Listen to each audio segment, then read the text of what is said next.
নমস্কার বন্ধুরা, আশার রন্ধনশালায় আপনাদের স্বাগত। সবাই কেমন আছেন? ভালো আছেন তো? আমিও ভালো আছি। আজ আমি আপনাদের সঙ্গে একটা ভিন্ন ধরনের রাতের ডিনারের সঙ্গে যাবে সেরকম একটা সবজির রেসিপি শেয়ার করছি। প্রথমে আমি একটা মিক্সার গ্রাইন্ডার জারে একটা মিডিয়াম সাইজের পেঁয়াজ, 6 থেকে 7টা কাজু, 1 টেবিল স্পুন মতো মগজ আর 1 টিস্পুন মতো পোস্ত দিয়ে একটা স্মুথ পেস্ট বানিয়ে নিচ্ছি মিক্সার গ্রাইন্ডারে।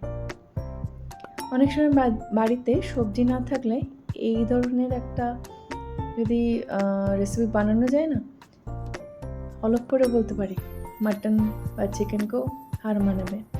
একটা বড় কড়াই নিয়েছি, কড়াইয়ের মধ্যে আমি 2 টেবিল স্পুন মতো সাদা তেল আর 2 টিস্পুন মতো ঘি দিলাম।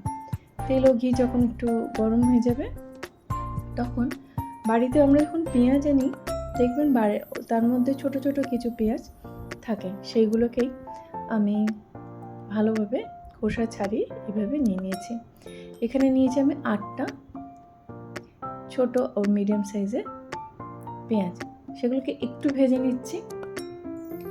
আজ আমি আমাদের ভারতের পশ্চিম প্রান্তে রাজস্থানের একটা রেসিপি শেয়ার করছি।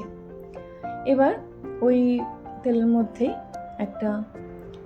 একটা না, 2টো মিডিয়াম সাইজের আলুকে খোসা ছাড়িয়ে সেটাগুলো একটু ছোট নয়, খুব মিডিয়াম সাইজের কেটে নিয়েছি। আলুটাও ভেজে নিচ্ছি। এই রান্নাটা করতে একটু সময় যায়, কিন্তু হলপ করে বলতে পারি স্বাদ কিন্তু অতুলনীয় হয়।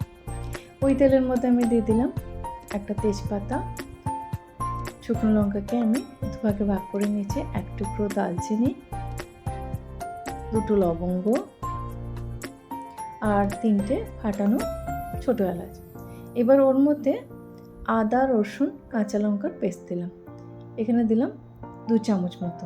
সেটাকে একটু কষিয়ে নিচ্ছি।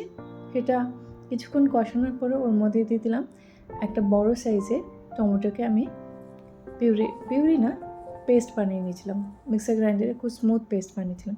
সেটা খুব ভালোভাবে আমি একটু কষিয়ে নিচ্ছি। আর ওর মধ্যে মিক্সার গ্রাইন্ডার ধুয়ে প্রায় 1/4 কাপ মতো জল দিয়ে মশলাটা ভালোভাবে কষাচ্ছি। এবার গুঁড়ো মশলার পালা। দিলাম 1/4 চামচ মতো হলুদ, 1/2 টিস্পুন মতো রেড চিলি পাউডার, 1 টিস্পুন মতো ধনে গুঁড়ো আর 1 টিস্পুন মতো কাশ্মীরি রেড চিলি পাউডার। সব 1 টিস্পুন নয়, 2 টিস্পুন। সব কিছু দিয়ে খুব ভালোভাবে মশলাটা আমি কষিয়ে নিচ্ছি। হ্যাঁ, এই রান্নাতে একটু তেল মশলা যায়, তবে একদিন যদি খাওয়া যায় মন্দ হবে, তাতে কিন্তু শরীরের জন্য আমার মনে হয় খুব খারাপ হবে না, রোজ তো খাচ্ছে না। আর তারপরে দিয়ে দিলাম পেঁয়াজ, কাজু, মগজ আর পোস্ত বাটাটা দিয়ে খুব ভালোভাবে মশলাটা কষিয়ে নিচ্ছি। রোজ দিন সাদামাটা খেতে খেতে একদিন একটু স্পেশাল কিছু বানালে বাড়ির সবাই খুশি হবে। ওর মধ্যেও মিক্সার গ্রাইন্ডার জারের মধ্যেও আমি প্রায় 1/4 কাপ মতো জল দিয়ে সেটা ধুয়ে ভালোভাবে এই মশলার সঙ্গে মিশিয়ে নিয়ে মশলাটা কিছুক্ষণ কষিয়ে নিচ্ছে। মশলাটা কতটা ঘন হয়ে গেছে দেখুন কষাতে কষাতে। হ্যাঁ, প্রায় 4 থেকে 5 মিনিট লো ফ্লেমে কষাচ্ছি, কেননা যেহেতু কাজু দেওয়া আছে, হাই ফ্লেমে দিলে কড়ার নিচেটা ধরে যেতে পারে বা পুড়ে যেতে পারে, তাতে এই রান্নার স্বাদটা খারাপ হয়ে যেতে পারে।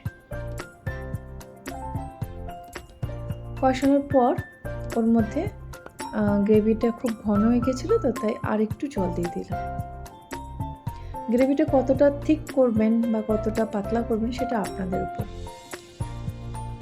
5 মিনিটের পরও 2 মিনিট মতো আমি আরও মশলাটা কষিয়েছিলাম। এবার ভাজা আলু আর পেঁয়াজটা দিয়ে দিলাম, দিয়ে খুব ভালোভাবে সব কিছু মিশিয়ে নিচ্ছি। রান্নার শেষে কিন্তু পেঁয়াজগুলো খেতে এত সুন্দর লাগে। ওর মধ্যে দিয়ে দিলাম আমি নুন, 1 টিস্পুন মতো নুন দিয়ে, আগে কিন্তু নুন দিইনি, খুব ভালোভাবে মিশিয়ে নিচ্ছি। গ্রেভিটা আমার মনে হচ্ছিলো খুব ঘন হয়ে গেছে, তাই আর একটু জল দিয়ে দিলাম। এবার ঢাকা দিয়ে প্রায় 5 থেকে 7 মিনিট রান্না হতে দেবো। 5 থেকে 7 মিনিট পুরো দেখুন রঙটা কি সুন্দর এসছে না, একদম মাটন কষার মতো কালার এসছে, তাই না? এবার সব কিছু খুব ভালোভাবে একটু নাড়াচাড়া করে নিচ্ছি। বাড়িতে একটু পনির ছিল, এটা অপশনাল, তবে পনির দিলে কিন্তু খুব ভালো লাগে খেতে। পনির দিয়ে সেটাও খুব ভালোভাবে মিশিয়ে নিচ্ছি এই গ্রেভির সঙ্গে।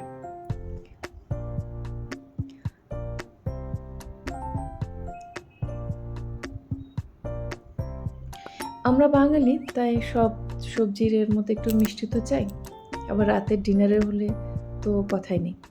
তাই আমি একটু মিষ্টি দিলাম, আর দিলাম 1/2 টিস্পুন মতো গরম মশলা, আর 1 টিস্পুন মতো কসুরি মেথিকে ভালো করে আমি রোস্ট করে গুঁড়ো করে 1 টিস্পুন হয়েছে, হ্যাঁ, দিয়ে দিলাম।